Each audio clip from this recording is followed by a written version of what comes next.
The scariest thing isn't when people look at you. It's when they stop. I didn't realize that until the night his eyes finally let go of mine, and something inside me snapped, quiet and irreversible. For years I lived inside that look. It followed me across rooms, across dinners, across the dull safety of my own life. It made me feel chosen without being touched, seen without being claimed. And then one evening it was gone. We were all sitting at the same table, laughing at the same old stories, the air warm with familiar voices and clinking glasses. I caught myself leaning into the moment the way I always did, waiting for that invisible thread to pull tight between us. But he was already looking somewhere else. Not dramatically, not cruelly, just absent.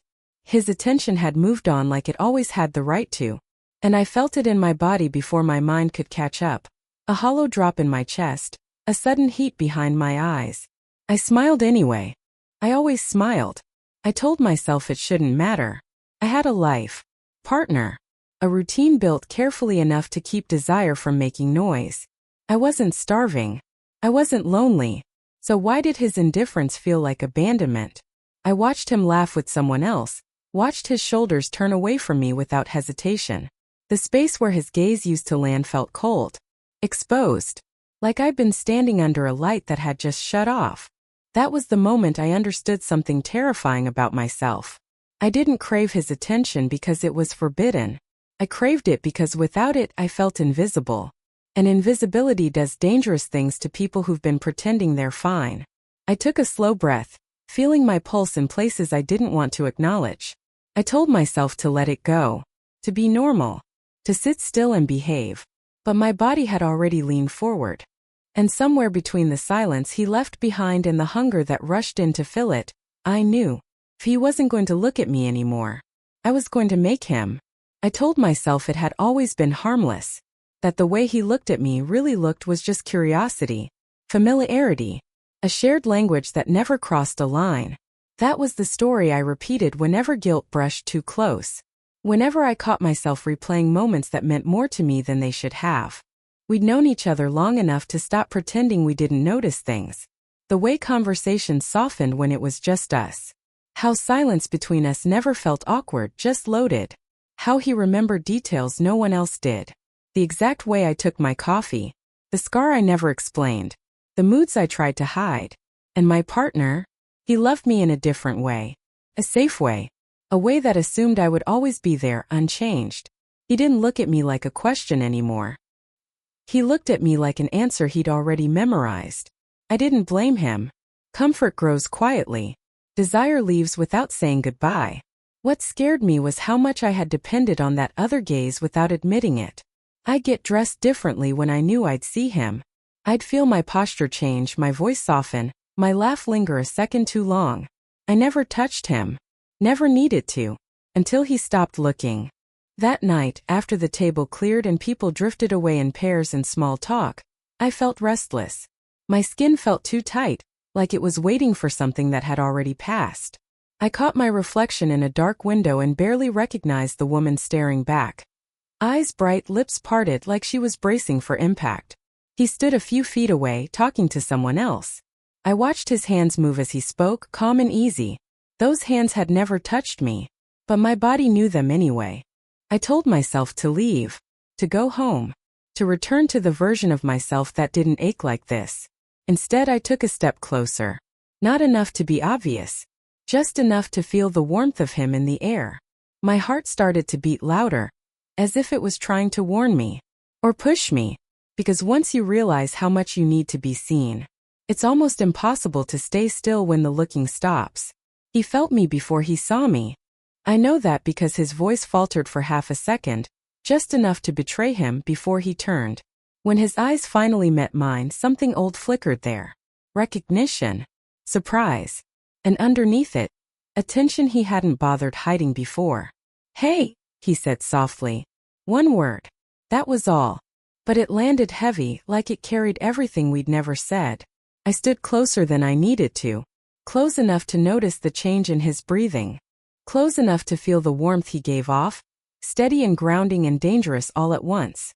The room around us felt distant, blurred at the edges, as if we'd stepped into a pocket of quiet meant only for us. For a moment he looked at me the way he used to. Slowly, carefully, like he was relearning the shape of my face. And I hated myself for how much relief rushed through me. My heart was beating too fast. I could feel it in my throat, in my fingertips. I folded my arms not to protect myself, but to stop my hands from doing something honest. His gaze dipped for just a second. Nothing obvious, nothing anyone else would catch, but my body reacted instantly. Heat bloomed low and sharp, and I had to shift my weight to hide it. We talked about nothing, about how long it had been, about trivial things that filled the space between words. But everything unsaid pressed closer with every breath. I could feel the pull between us like a held note, unresolved, vibrating. Then his eyes changed. Not desire exactly. Something quieter. More dangerous. Detachment. He nodded at something I said, polite and distant, already preparing to step away. Already leaving again. Panic flared through me, raw and instinctive. I reached out without thinking, my fingers brushing his wrist, barely a touch, light as an apology. But it was enough. His body stilled. Completely. The air shifted. I felt it rush over my skin like a held breath finally released. His eyes dropped to where I touched him, then lifted back to mine, dark now, searching. I should have let go. Instead, my fingers lingered a fraction longer than they should have. And in that suspended second, with my pulse racing and his attention locked on me again, I realized something with terrifying clarity. I wasn't chasing him. I was chasing the version of myself that existed only when he looked at me like that. The moment stretched too long to be accidental. His wrist was warm under my fingers, solid and real, and the awareness of it traveled through me like a spark finding dry ground. I could feel his attention settle fully now, not drifting, not polite, focused, heavy, the way it used to be. He didn't pull away. That fact alone made my breath hitch. "You okay?" he asked, low enough that it felt private, like he was already stepping closer without moving. I nodded too quickly, lying with my body instead of my voice. My hand slipped back to my side, but the space it left behind felt charged, like my skin remembered the shape of him. I stopped. The truth was too close to the surface. My throat felt tight, crowded with words I couldn't afford to say. I glanced around, suddenly aware of how exposed we were, how thin the line still was. His eyes followed mine, then came back to me. Softer now. Concerned. And beneath that, something restrained. "We can talk somewhere quieter," he said. It wasn't an invitation. It was an understanding. I hesitated. I thought of my partner at home, probably scrolling his phone, assuming I was exactly where I said I'd be. I thought of the version of myself I promised to be, reasonable, loyal, controlled. Then I thought of the way I'd felt when his gaze left me. And I nodded. The hallway was dimmer, cooler. Our footsteps echoed too loudly, then faded. We stopped near a window, city lights spilling in like secrets. He stood close but not touching. Close enough that I could smell him, clean, familiar, unsettling. "You've been different tonight," he said. I laughed softly, a sound without humor. "So have you." His jaw tightened. "I didn't mean to." "I know," I cut in. My voice shook despite me. "That's the problem." Silence settled between us, thick and intimate. He searched my face like he was trying to decide something, or resist it. When he finally spoke, it was barely a whisper. I didn't realize how much it mattered. Neither had I. But my body had known long before my mind caught up. And standing there with him, wrapped in the quiet and the almost, I felt the last of my restraint thinning, stretching, about to give way to something neither of us could pretend was an accident anymore. We didn't move closer. That was the cruelest part. The space between us felt deliberate, like a challenge neither of us wanted to lose. I could feel my heartbeat everywhere. Behind my eyes, along my arms, low in my stomach where tension coiled and waited. The quiet wrapped around us, intimate in a way touch sometimes isn't. He leaned one shoulder against the wall, exhaling slowly, as if grounding himself. I watched the rise and fall of his chest, the way his restraint showed not in distance but in effort. "I tried to stop noticing," he said finally, "when I realized it was starting to matter too much. Too much." The words landed hard. Validation and warning tangled together. My mouth went dry. "So you just stopped?" I asked. He looked at me then, really looked. Not like before. This wasn't the easy attention I'd been craving. This was heavier, careful, full of consequence. I thought it would be kinder. I let out a breath that was almost a laugh. It wasn't. The admission felt dangerous, honest in a way I'd avoided for too long. My arms wrapped around myself again, not for modesty, but because my body felt exposed, humming with need and fear in equal measure. His gaze dropped, then lifted again, slower this time. I felt it trace me without touching, and my skin reacted anyway, tightening, warming, responding like it had been waiting for permission. I didn't know you felt it too, he said quietly. I swallowed. I didn't want to. That was the truth. Wanting him meant wanting something I couldn't explain away. Something that would ask more of me than I was ready to give. He stepped closer. Just one step. Enough to shift the air, enough to make my breath catch. Our reflections blurred together in the dark glass of the window, two shapes almost overlapping, not quite touching. If I keep looking at you like this, he said, voice low, we're not going to be able to pretend. My body answered before my mouth did. A subtle lean forward. A surrender measured in inches. Then don't pretend, I whispered. The words hung between us, fragile and reckless. And in that moment, with desire pressing in from every side and guilt pounding just beneath it, I knew. This wasn't about attraction anymore. It was about whether we were willing to stop ourselves, or finally let the silence break. The silence shattered not with a sound, but with a breath. Mine. It slipped out of me when he lifted his hand, hesitating midair like he was waiting for permission that neither of us could say out loud. His fingers didn't touch me at first. They hovered near my arm, close enough that my skin reacted anyway. Goosebumps racing ahead of contact. Tell me to stop, he said. His voice wasn't steady. That mattered more than anything. I should have said it. I knew exactly what the right word was. It sat on my tongue, heavy and obvious. Instead, I looked at him. Really looked. At the tension in his jaw. The way his eyes searched my face like he was memorizing it, bracing for regret. At the way he stood so close without claiming me, like control was the only thing holding him upright. I shook my head. That was all it took. His hand settled on my arm, warm and grounding, sending a pulse straight through me. The touch was gentle, almost reverent, but my body reacted like it had been waiting its whole life for that exact moment. My knees felt weak. I leaned into him without realizing I was doing it. He exhaled against my hair, slow and unsteady. God, he murmured, not as a prayer, but as a confession. His forehead rested briefly against mine. Not a kiss. Something more intimate. Something that said this is happening without saying anything at all. I could feel his breath on my lips, feel the restraint trembling between us. Every instinct in me screamed to close the distance. Instead, I let the moment burn.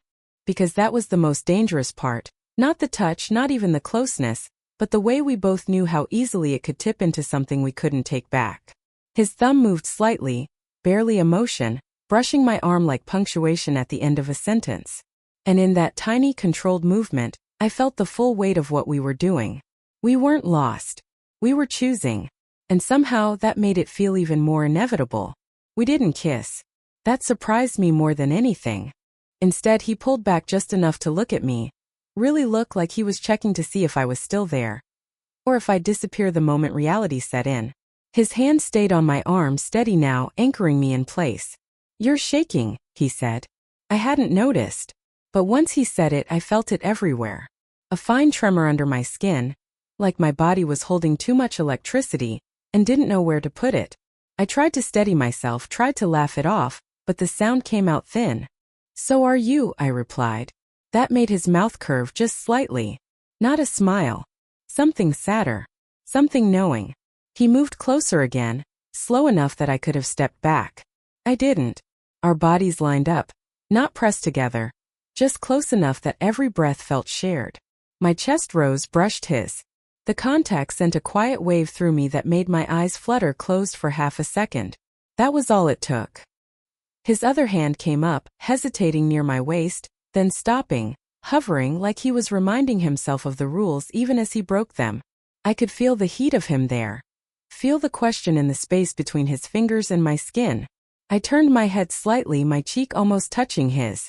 The gesture was instinctive, intimate. A promise disguised as restraint. "This changes things," he said softly. I nodded. "I know." But neither of us moved away. Instead, his hand finally settled, light and deliberate. Not claiming. Acknowledging.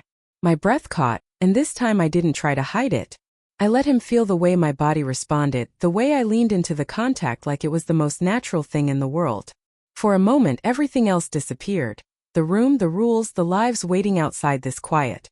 There was only this suspended closeness, this shared decision to stand right on the edge and look down. I realized then that the danger wasn't what we might do next. It was how deeply I already wanted to stay. We stayed there longer than we should have. Not moving. Not speaking. Just breathing each other in, like the moment itself was fragile, and might disappear if we named it. His hand rested at my waist, light but certain, as if he'd memorized exactly where it belonged. My body had stopped shaking, not because the tension faded, but because it settled, claimed its place inside me. Finally, he pulled back. Slowly, carefully, like someone stepping away from a fire they still wanted to feel. "We can't," he said. It wasn't a question. It wasn't even a plea. It was the kind of truth that arrives too late to save you from wanting. I nodded, even though every part of me leaned forward. Even though the loss of his warmth felt sharper than the guilt ever had. He dropped his hand, and the absence rang through me like a sudden silence after music stops. We walked back separately. Didn't look at each other. Didn't touch again. To anyone watching, nothing had happened. But everything had. That night, lying next to someone who loved me in a way that felt safe and known, I stared at the ceiling and understood something I'd been avoiding for years. It wasn't his attention I'd lost control over. It was myself. Because once you realize how alive you feel when someone truly sees you, you never forget the moment they stop, and the moment you decide you can't go back.